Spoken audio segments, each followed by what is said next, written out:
let's hear that right up against the phone as well. Sure.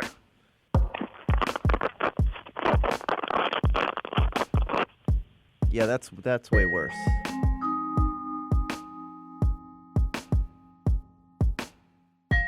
Hi there, it's WAMC News Director Ian Pickus, and on this episode of the WAMC News Podcast, How to Do Everything is back.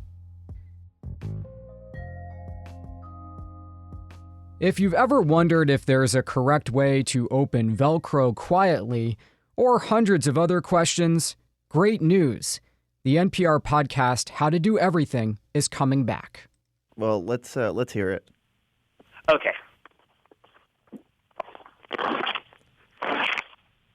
So that was me just opening it up regularly. I thought a way to make it a little bit quieter, to muffle the noise, would be to open it up slowly, and that doesn't seem to work either. Yeah, Okay. just extends the noise, Here. doesn't it? Let's hear that right up against the phone as well. Sure.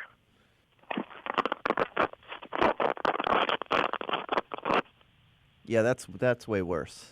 The podcast from Mike Danforth and Ian Chillag, producers of Wait, Wait, Don't Tell Me, wrapped up its initial run in 2016, and the reboot will feature new episodes and highlights from the archives.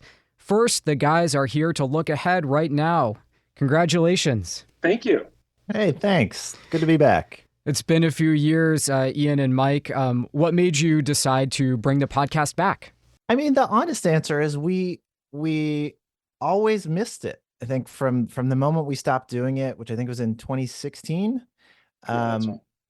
you know, Mike and I worked together on Wait, Wait, Don't Tell Me and other stuff, and we love working together. And every now and then a story would come across our desk that would just be perfect to talk about on How To, and we would think, I wish we still had the show. And we just kept making that wish. And finally, we found a genie in NPR to grant the wish, and so now we're back. Mike, from your perspective? Well, and that's mostly true. Like, I think if we had been smart and collected all of the texts or emails that we sent each Mhm. other, that were like, this would be perfect for How To. If only we had How To still. Yeah, We would have probably, a couple, like 10 more episodes probably. but we weren't smart. we weren't didn't smart. do that. We weren't forward thinking enough. We live in the moment, which is a good thing mostly.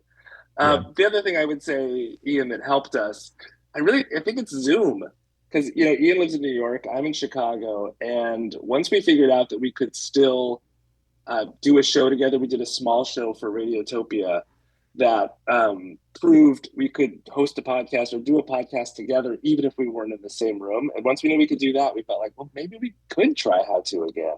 A small upside from the pandemic, for sure. Yeah, exactly. So, okay, I asked you why, but my podcast feed is kind of littered with sunset shows I used to love, just waiting to be updated. So how do you bring a podcast back?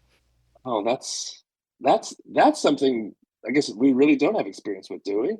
No. And I think we had a little bit of anxiety about it. Are we going to be able to sort of get into the same rhythm that we used to?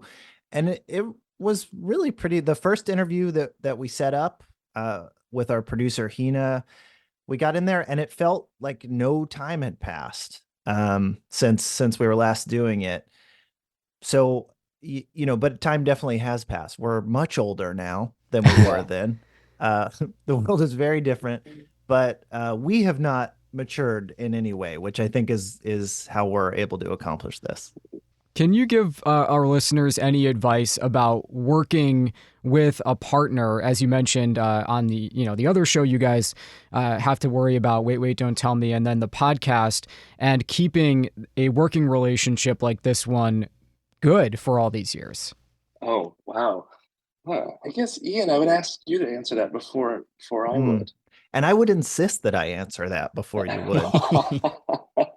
I mean, I think Mike and I, we share a lot in common as hosts, which is, and the main thing is a real mutual self-loathing. We want to hear ourselves as little as possible.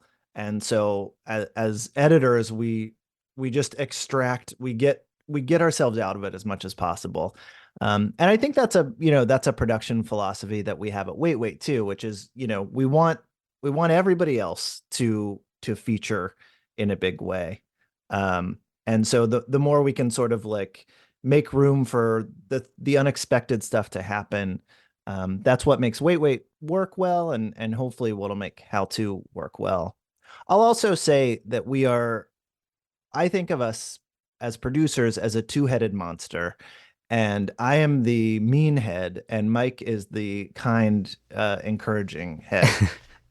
And if we only had one of those heads, the shows wouldn't work, because if it was just me, everyone else who works with us would be miserable, and if it was just Mike, everyone would think everything was good. And neither of those things are something That's you true. want for a show.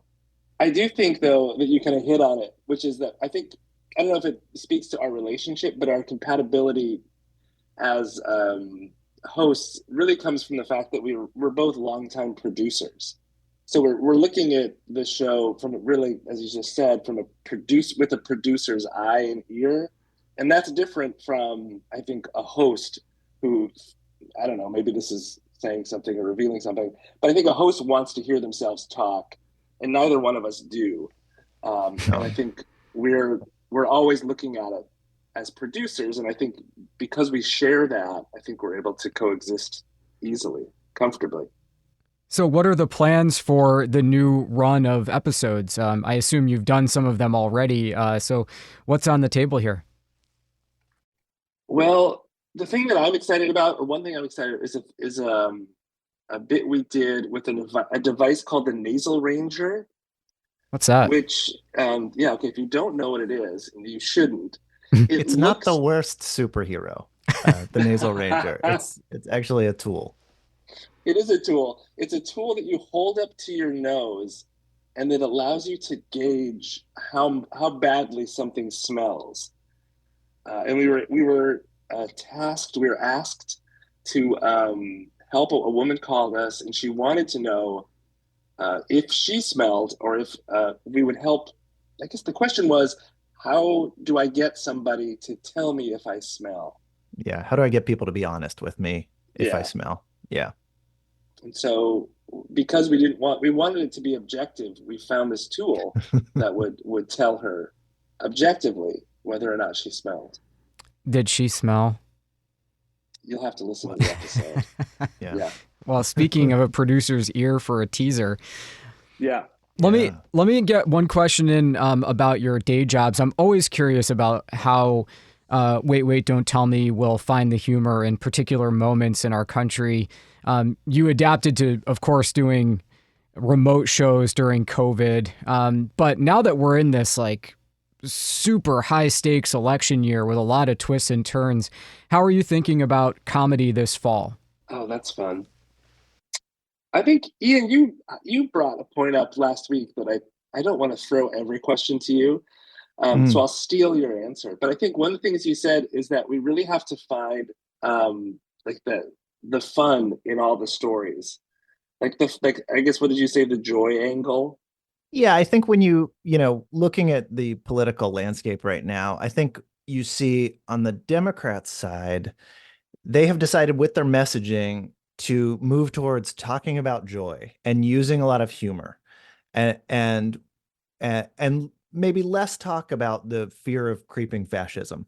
And I think our jobs as people making funny stuff is we also, we have made jokes about creeping fascism and sort of the darker side, but we have more success when we sort of find the joyful moments from the Republicans and the Democrats, and the sort of sillier stuff, and turn that into our radio show. So I think like we've learned the same lesson that I guess the DNC has learned. Yeah. Keep it light, keep it fun. Like, everything that is in our show is designed for our panel. The panel, Ian, has no idea what we're going to talk about, so they're just like the audience. They come in cold, and we know that whatever we're going to throw them, it has to elicit from them something hilarious and funny. And the best stuff to do that is stuff that's light, and certainly sharp. We want it to be sharp and have an edge sometimes, but mostly we want it to be funny, and hopefully that lightness is what creates the funniness. Well, keep up the good work on that front, and congratulations to both of you on the relaunch of How to Do Everything, the podcast that listeners just adored up until 2016 is back with new episodes, and we've been speaking with Mike Danforth and Ian Chillag. Congratulations to both of you. It's great catching up. Thank you. Take care. Likewise. Thanks so much. Okay, that does it for this episode of the WAMC News Podcast. Thanks so much for listening. Until next time, I'm Ian Pickus.